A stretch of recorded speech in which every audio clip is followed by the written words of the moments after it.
In September 2008, a 158-year-old bank vanished overnight. $600 billion disappeared, massive financial institutions imploded, and panic ripped straight through the global economy. To understand how a collapse of that size happens, we have to rewind to 2002. The American economy was struggling after the dot-com stock market crash. To get things moving again, the Federal Reserve stepped in and slashed interest rates to nearly zero. Suddenly, borrowing money was incredibly cheap.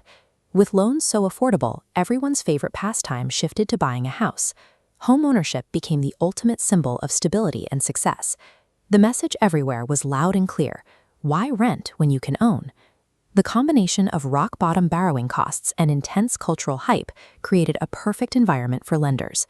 Banks saw huge profits to be made, and they wanted to hand out as many mortgages as possible. Eventually, the banks ran into a math problem. Everyone with a steady job and reliable credit already had a mortgage. To keep growing their profits, lenders had to find new borrowers, which meant completely lowering their standards. Enter the subprime mortgage. This is the financial industry's term for a loan given to a high-risk borrower. We are talking about people with bad credit, unstable jobs, or zero savings getting approved for massive loans, often with no income verification at all. Now, logically, you might wonder why a bank would lend hundreds of thousands of dollars to someone who clearly couldn't pay it back. The answer is that the banks writing the loans never planned to keep them. They found a way to instantly sell these risky mortgages off to Wall Street, completely removing the danger from their own books. Think of a single subprime mortgage like a rotting apple. If you tried to sell someone one bruised, decaying piece of fruit, they would refuse. It is clearly a bad investment. But Wall Street came up with a magic trick. They bought up thousands of these bad loans and grouped them together into one massive package. In finance, this giant bundle of home loans is called a mortgage-backed security. Before large investors buy financial products, they check with ratings agencies. These groups act a lot like health inspectors at a restaurant. Their entire job is to examine the product and warn buyers if it carries any risk. Here is the catch. The ratings agencies were getting paid by the exact same Wall Street banks that created the bundles. Instead of warning the public, they lied. They gave these baskets of rotting apples a AAA rating, their absolute highest perfect rating for safety. By slapping a safe label on a dangerous product, this trick worked. It convinced the global financial system to pour trillions of dollars into these high-risk debts, entirely under the illusion that they were perfectly safe. Global investors bought these seemingly safe baskets so fast that Wall Street couldn't keep up. They demanded a constant, massive supply of new mortgages to package and sell. To meet that Wall Street demand, local mortgage lenders abandoned lending rules entirely. Down payments became optional, background checks vanished, and loans were handed out to literally anyone who walked through the door. This limitless supply of easy money completely detached the housing market from reality. Prices shot upward, creating a rapidly expanding speculative bubble. People began buying multiple properties with zero money down, never intending to actually live in them.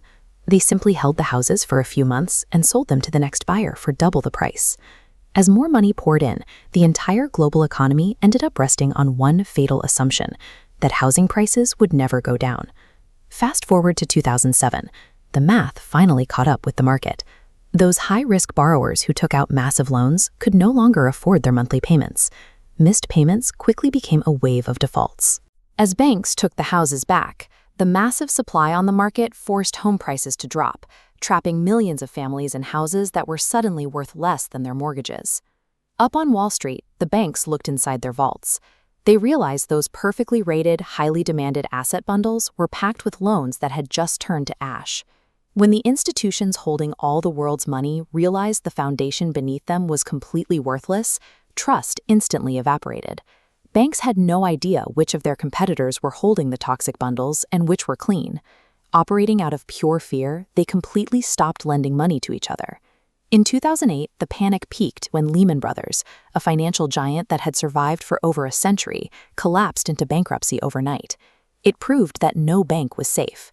This fear quickly spilled over the walls of the financial sector. Global stock markets crashed, and the daily flow of credit ordinary businesses rely on to pay employees simply froze. By making reckless bets on bad loans, Wall Street had essentially yanked the power cord out of the real-world economy. The United States government was forced into an impossible corner. They could either let the entire global economy collapse or take billions of taxpayer dollars and hand it to the exact same banks that lit the fire. They chose to open the vault. The central bank pushed interest rates back down to zero, and they printed trillions of dollars out of thin air to plug the holes in the banking system. But while Wall Street received a rescue, Main Street took the hit. 8 million jobs were wiped out, retirement accounts vanished, and 4 million homes were foreclosed. Public rage boiled over. People watched as the executives who engineered the collapse walked away with their bonuses, while the devastating financial losses were forced onto the taxpayers. The crisis of 2008 broke public trust. It left an entire generation with a very clear lesson. When the system fails, the rule makers get rescued, and ordinary people get wrecked.